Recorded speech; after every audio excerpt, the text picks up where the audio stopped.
Welcome to Auto Guide. It's another day where we talk about cars. This is Auto Guide. My name is Andrew Ogunlano. Next topic, we're going to talk about another thing that is very crucial in your engines. You guys have all heard about engine oil.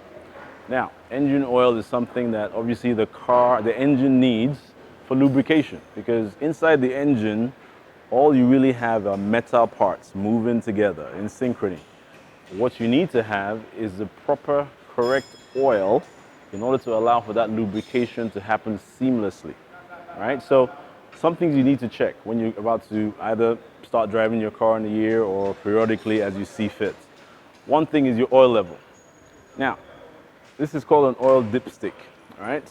So you want to check your oil level, you pull out your dipstick, it's a very long dipstick, and you check your oil level.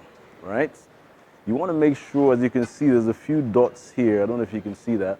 But you want to make sure that your oil level is at the topmost dot, which indicates that there's full amount of oil in your engine.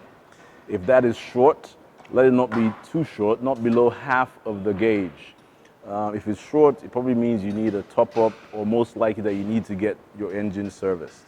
All right? So that's how to check your oil. Another thing, more importantly, is the type of oils. Now, a lot of people have had this conversation before. Types of oils are very important because there's so many different oils out there. So, what you want to do is find out exactly what type of oil your car manufacturer has specified for your car. It's easy to find. Two places you can find it. One of the places you can find it in your owner's manual. If you're one of those people that like reading books, what I always advise is when you buy a new car, read the manual from end to end. That way you pick up a few functionality that you otherwise would not find, but if you read that manual, you would find a lot of those new functionality in your car. But more so, going back to the oils, you would see the type of oil your engine uses. And what you want to look for, most importantly, is the viscosity of the oil. On this car, you can also find that viscosity mostly on your oil cap, all right? This oil cap right here, this says SAE 5W30, all right? So what you want to do is, whether you're using conventional oil or full synthetic oil, you want to make sure that the viscosity is 5W30. Some cars allow for a slight variation depending on the weather conditions. You might be advised to use a 5W40.